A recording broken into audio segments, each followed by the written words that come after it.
Hey guys, welcome to SA Bricks, and in this video we are going to be looking at pictures of the 76294 X-Men the X-Mansion set that LEGO have just posted some pictures on. So let's get into it. So for our first picture here, we're just going to be looking at the front of the building, and I must say it looks really nice. So there are quite a few details, even though it's a bland building, which shows that there's been quite a lot of creativity brought into this build. On one side of the, I'm not sure exactly what you'd call it, I guess a mansion, you can see that some of the windows, you can't actually see through them. I'm going to guess that will be tied into something on the interior of that, so we'll look at a picture of the interior in a minute. As you can see, there's some demolition going on with some windows being turned over and a lamppost being broken. I like that. It brings a lot more interest to some parts of the build. I feel like that was a really good choice. You can also see there's some really good pie usages of a hot dog and some swirly pieces. I think they were originally used for trees. And I think the front of this looks really good. I especially like those pie usages for the trees. I think that's really good. So looking around at the back here, you can see a bit of a better view of the Sentinel, and I think that's a really good build as well. I think that's by far one of the best big figures, I guess, that the LEGO Marvel team have ever made. I think that looks really good, and you can see that half of the mansion is a greyish tone that might link into what the interior looks like. There's a basketball hoop and an electrical power box which links into a play function. There is also a ton of stickers with many references in them, and of course you've got the Marvel bin. I think this area looks really good, although I'm not sure to all the hidden references, so if you wouldn't mind, please comment down below what they're all for.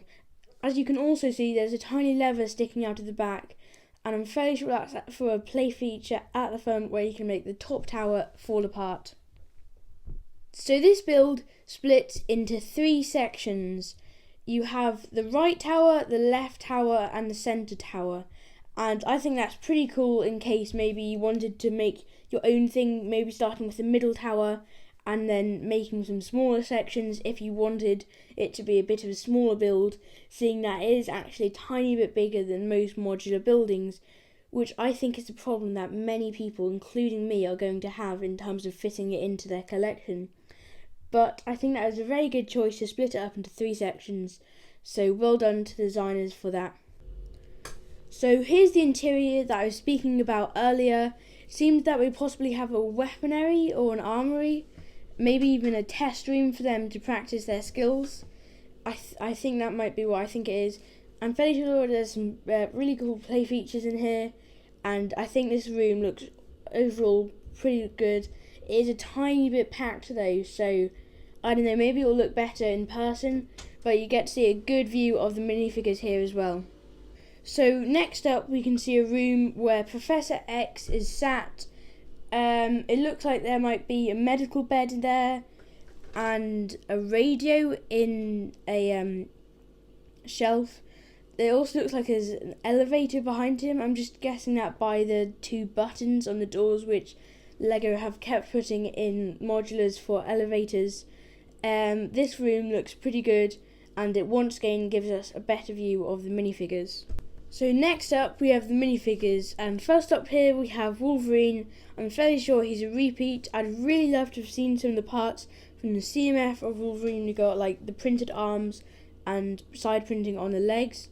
Then we have Professor X, and I really like his I'm not sure exactly what we'd call it, floating wheelchair.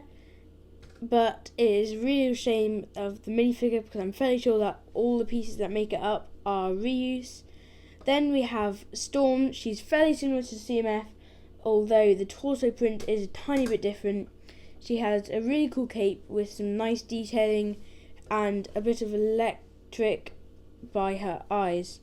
Then we have Cyclops, and he's actually a tiny bit different to the X-Jet because he has some printing on his legs.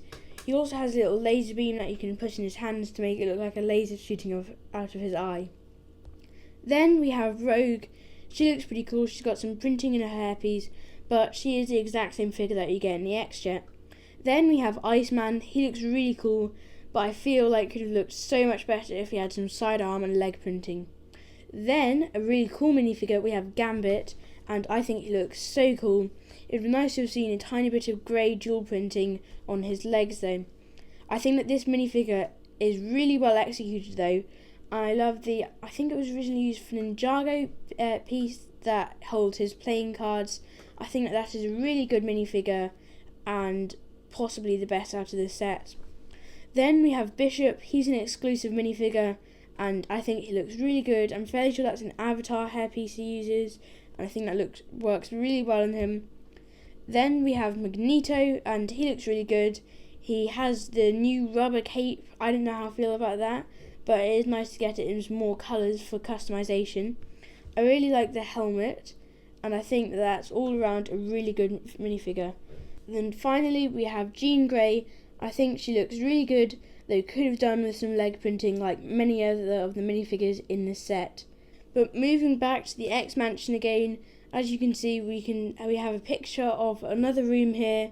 It looks like Rogue and Cyclops are sat here. There was also Beast on a TV screen. I think it looks like the exact same minifigure from the CMF. So if you have that minifigure, then that would pair up really well with the set. This looks like quite a nice room, but it's fairly basic. And I think that's it for this video. So make sure to comment down below what you think of this set and if there's any hidden references that I haven't spoken about. Make sure to also like the video, subscribe, and we'll see you in the next one.